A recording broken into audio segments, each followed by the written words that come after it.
आए हम लोगों के बीच 73वें वन महोत्सव वृक्षारोपण कार्यक्रम आज के हमारे मुख्य अतिथि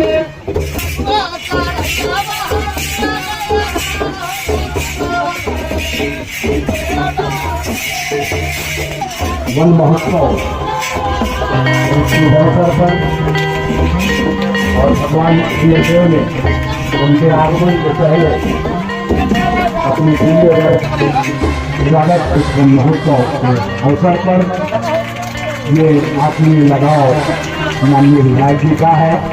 क्षेत्र के हर व्यक्ति के साथ, हर कलाकार के साथ, हर तमाम भारतीय जनता पार्टी के सभी लोगों का स्वागत साथ हमारे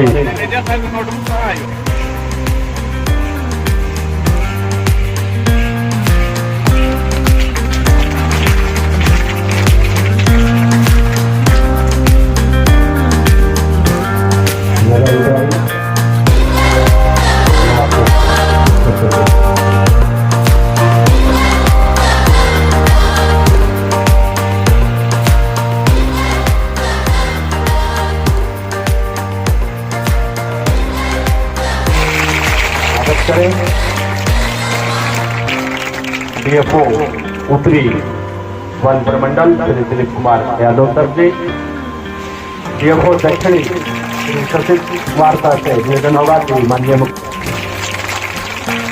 अब मैं ओम प्रकाश पुराण जी निवेदन होगा कि आप आए और हमारे प्रशिक्षु DFO Dilip Kumar Yadav sir DFO दक्षिणी चली जाए लिए आ जाएंगे। नीचे ही सामने आप आके खड़ी हो जाए। आप आए की कली खिल गई, जड़ चेतन को जैसे मुक्ति मिल गई, जड़ चेतन को जैसे मुक्ति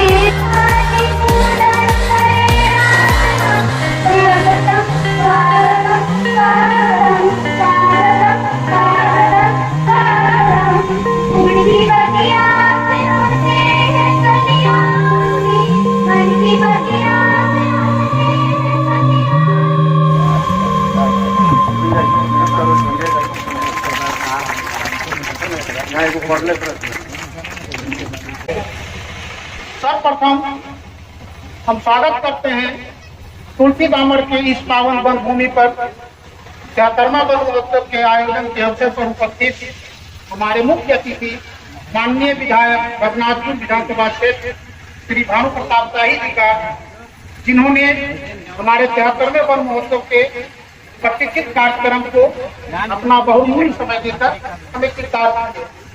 तत्पश्चात हमारे वन परिवार के मुखिया एवं इस कार्यक्रम के दिशा निर्देशक तथा पथ प्रदर्शक भारतीय वन सेवा से श्री दिलीप कुमार यादव गरबा उत्तरी वन प्रमंडल के वन प्रमंडल पदाधिकारी का स्वागत करते हैं। भानु प्रताप शाही जी हमारे सहयोगी गरबा दक्षिणी वन प्रमंडल के वन प्रमंडल पदाधिकारी शशि कुमार जी, मंच पर उपस्थित वन पदाधिकारी का सम्मानित जनप्रतिनिधिगण, सामने बैठे गांव से आए माताओं और बहनों,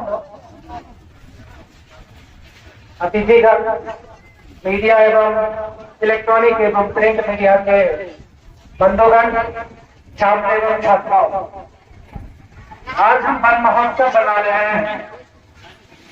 प्लांटेशन लगाने की बात कह रहे हैं, वनों की महत्व की महत्ता के बारे में चर्चा कर रहे हैं। हम ये सोचे कि हम कार्य क्यों रहे, वन लगाना क्यों इम्पोर्टेंट है, क्यों हम हर साल कहते हैं कि वन लगाएं, इसी जमीन को एग्रीकल्चर के रूप में यूज कर दें, बड़ी बड़ी मॉल बना दें, फॉरेस्ट का होना क्यों आवश्यक, कुछ खास इम्पोर्टेंस है, या हम कहते हैं कि हमारी अरण्य संस्कृति है, हमें वन भी होना चाहिए, एक तिहाई गंडक भी होनी चाहिए। आखिर इसका इम्पोर्टेंस क्या है? जमीन है, जमीन का यूटिलाइजेशन वन में न करके किसी और रूप में करना। आपको मैं बता दूं कि अभी कोरोना से 2 साल पहले हम लोग एक छोटी सी जोनोटिक डिजीज से जो झेले हैं, हमारी औकात बता दी कि हमारा जो मानव प्रजाति है इसमें अपनी कितनी क्षमता है और क्या लड़ सकता है।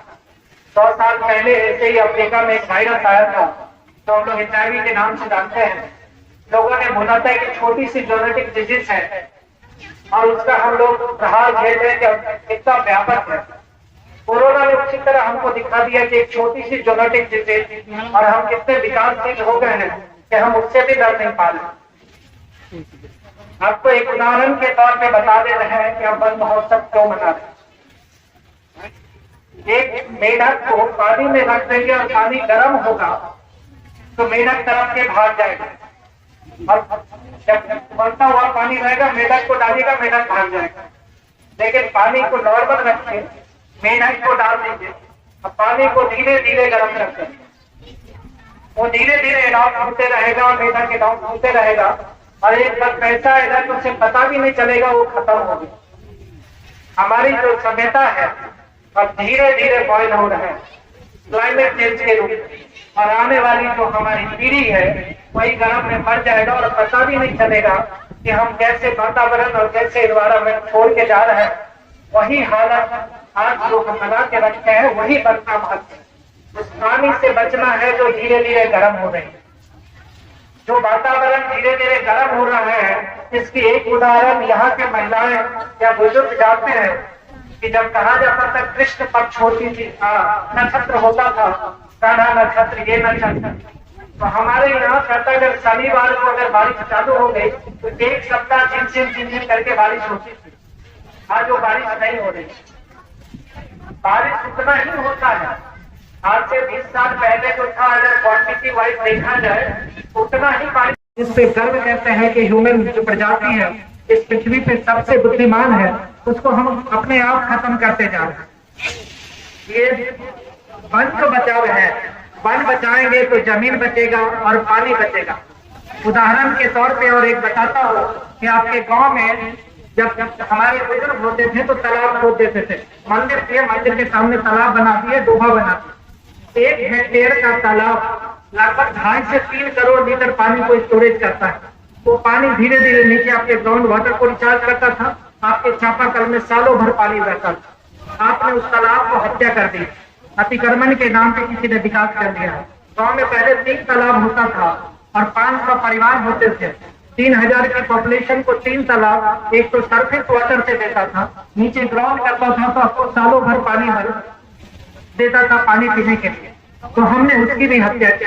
एक और उदाहरण देता हूँ, आपके गढ़वा जिले में लगभग 2000 स्क्वायर किलोमीटर फॉरेस्ट और यहाँ पे 600 गाँव डायरेक्टली और इनडायरेक्टली वन पे डिपेंडेंट है। डायरेक्टली और हर गांव से अगर 50 परिवारों को भी तुलना कर जोड़े तो 600 गांव से 3000 परिवार वो जलावन के रूप में अभी भी लकड़ी करता है। और एक सिलेंडर अगर 1000 रुपया का है तो आप अगर 12 साल 1 साल का जोड़ेंगे तो लगभग 50 करोड़ रुपया के आसपास जलावन हमारा प्रोवाइड करता है। वन हमें क्या देता है हमने उसमें कभी आकलन नहीं किया। कितना महुआ कलेक्ट करता है, एक महुआ के पेड़ से वो कितना कलेक्ट करता है और कितने परिवार डिपेंडेंट है। हमारी इकोनॉमी फॉरेस्ट की कितनी चल रही है ये आपको अंदाजा लगेगा।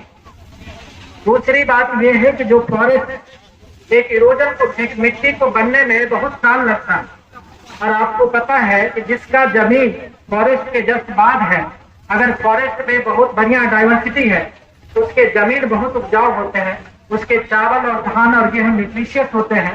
लेकिन जो वहां रहता है, जो जंगल से दूर जहाँ पे पानी जाता है वहां के उतने न्यूट्रिशियस नहीं होते।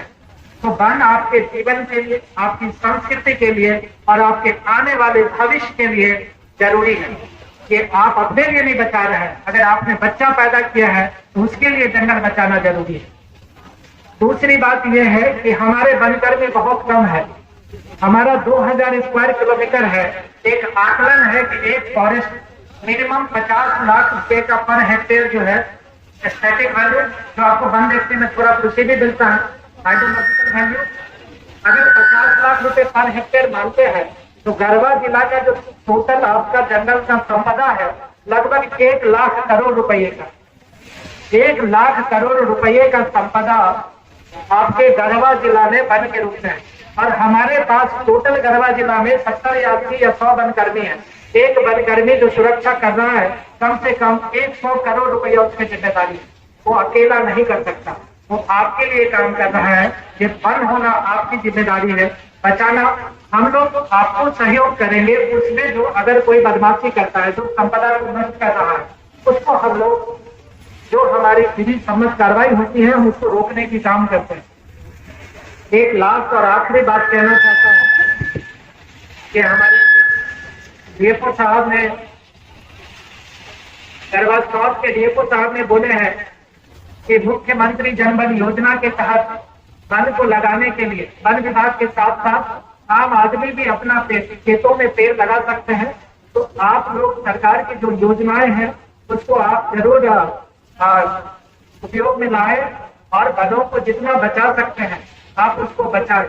खेती बाड़ी अगर जंगल गया तो आपका चावल अगर पहले 50 वैरायटी का होता था तो घट के 10 वैरायटी पे हो जाएगा। और जंगल गया तो मात्र धान की 2-3 वैरायटी रह जाएगी। और एक बीमारी आएगा धान में तो एक ही बार में चौपट कर देगा और फूड क्राइसिस हो जाएगी। तो वनों का होना, जिस तरह शरीर में हर अंग को होना जरूरी है, तब आप संतुलन बना के रखेंगे तो धरती पे 1/3 वन रहेगा, तब ये सृष्टि का संचालन बना रहेगा और आने वाला हमारा भविष्य खुश रहेगा। इन्हीं शब्दों के साथ मैं अपने वाणी को विराम देता हूँ। धन्यवाद। ना संबोधन करूं उससे पहले अपने रीति रिवाज और परंपरा के हिसाब से आप जो लोग उम्र में हमसे बड़े हैं, रिश्ता में हमसे बड़े हैं, संबंध में हमसे बड़े हैं, उम्र और रिश्ता में हमसे छोटे हैं, मैं उनके उज्जवल भविष्य का कामना करता हूं। साथ ही साथ भवनाथपुर नगर उटारी वन विभाग के सभी पदाधिकारी और कर्मी को इस महत्वपूर्ण कार्य को इस तुलसी दामर शहरिया के धरती पर कराने के लिए और सुचारू रूप से कराने के लिए अपनी ओर से बहुत सारा बधाई और शुभकामना मैं उनको देता हूं। हमारे दोनों डीएफओ साहब ने विस्तार से आपको बताया, वो लोग ज्यादा समझ रहे हैं।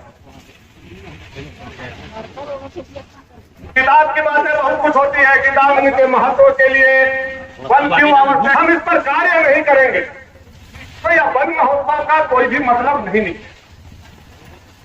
वन महोत्सव का मतलब तब निकले और उनका चापाकल गड़वाया तो 100 फीट के अंदर इतना पानी निकल गया कि चापाकल मशीन वाला 100 फीट करके हैंडपंप लगा के चलाए। फिर हम चुनाव हार गए, फिर दोबारा विधायक बने 2014 में, फिर चाचा पहुंचे, कहे बाबू जो आप चापाकल गड़ाए थे अब तो पानी नहीं दे रहा है। हम उनको बहुत मानते हैं। फिर दोबारा हमने मशीन भेजा उनके घर पे और दोबारा जब हमने भेजा तो 180 फीट बोर हुआ, उसके बाद पानी मिला। यही झुमरी का बार में बात, वो भी चापाकल को किया, अब तीसरा आपको कराना हो। और अबर बार जो मशीन हमने भेजा 300 फीट तक बोर हुआ लेकिन दूर निकलते रह गया, एक बूंद पानी झुमरी गांव में उनका नहीं निकला। यह बताता है कि हमारा जो भूतल में जल है वो कहां जा रहा है और क्यों जा रहा है। हम और आप सब लोग यहाँ के रहने वाले लोग हैं, चाहे वो बिहार हो चाहे वो खरगोन विधायक बना था, तो दहेड़िया के किसी एक यादव जी के यहाँ या एक बिहार के यहाँ 8 से 10 पेड़ हुआ करता था महुआ के लिए, वो अब 1 और 2 पेड़ बचा हुआ। ऐसा है। कहां जा रहा है? डीएफओ साहब काटिए, रेंजर साहब काटिए, ये लोग जो हमारा वनरक्षी भाई लोग हैं ये लोग काट दिया। चिंता कीजिए इस बात, किसने इस पेड़ को, इस वन को नुकसान पहुंचाया। और जब हम यहाँ से जाएंगे और घर जाकर के यह बात सोचने का काम करेंगे तो हम पाएंगे कि दूसरा कोई दोषी नहीं है, कहीं न कहीं हम लोगों से गलती, यह चीज हमको स्वीकार करना है। हमारे पूर्वज लोग कहते थे कि इतना घनघोर जंगल हुआ करता था गरबान कुंभा से लेकर के और बिशुनपुरा तक कि लोग शिकार खेलने घुसते थे तो एक हाटा से दूसरा हाटा भी नहीं खेलना पड़ता था, जंगली जानवर का शिकार करके आते थे पुराने लोग यही का। और आज क्या स्थिति है? आप लोगों से छुपा हुआ नहीं। पेड़ हरा है और अपने पेट के लिए उस पेड़ को हम काट रहे हैं, तो हम पेड़ को नहीं काट रहे हैं, हम परिवार को काट रहे हैं। यह बात हम लोगों को सोचने का जरूरत है, यह हमको समझने का। अगर उसको एक टाइम खाना मत दीजिए तो घर छोड़ करके चाहे अलगे होकर के बाहर चला जाए। हर किसी को कुछ न कुछ चाहिए, तब वो आपके बदला में खड़ा है, आपके पीछे खड़ा है। हम भी इसलिए खड़े हैं कि हम मेहनत कर रहे हैं, तो हमको चुनाव में वोट चाहिए आपका। डीएफओ साहब भी मेहनत कर रहे हैं, वो मेहनत कर रहे हैं, हमारे कर्मी मेहनत कर रहे हैं, इसलिए कर रहे हैं कि वो मेहनत कर रहे हैं, तो बदले में तनख्वाह उनको चाहिए। हम लोग केवल तनख्वाह खाने वाले लोग नहीं है, हम आपके लिए हैं, आपके लिए बने, आपके लिए सोचते हैं। आपको तकलीफ होती है तो हम लोगों को तकलीफ होती है। इस उमस में, इस गर्मी में, इस अकाल में आपको कितना कष्ट है, ये एक संवेदन। लेकिन आपको समझना होगा कि विधायक जब अपना काम कर रहा है, डीएफओ जब अपना काम कर रहे हैं, रेंजर जब अपना काम कर रहे हैं, तो जनता का क्या काम है, यह जनता को भी समझने का जरूरत है। मान लीजिए मोदी जी है, अकाल पड़ा है, 1 रुपया किलो में चावल दे देंगे, चलिए हम लोग नहीं मरेंगे, मान लेते हैं हम लोग नहीं मरेंगे, हम लोग बच जाएंगे। भोजपुर में पहला बार हमको लगता है, जैसे लोग बताते हैं, पहला बार ऐसा हुआ है कि जा से जा खेत में भी पान नहीं गिराया है, यह पहला बार। हम बच गए, मोदी जी के देन हम खा करके लाल हैं, लेकिन मवेशी को क्या खिलाइएगा? आपको खाने के लिए 1 रुपया किलो में 1 किलो चावल मिल जाएगा, लेकिन मवेशी के लिए जब भूसा लेने जाइएगा, मवेशी के लिए जब कुटी लेने जाइएगा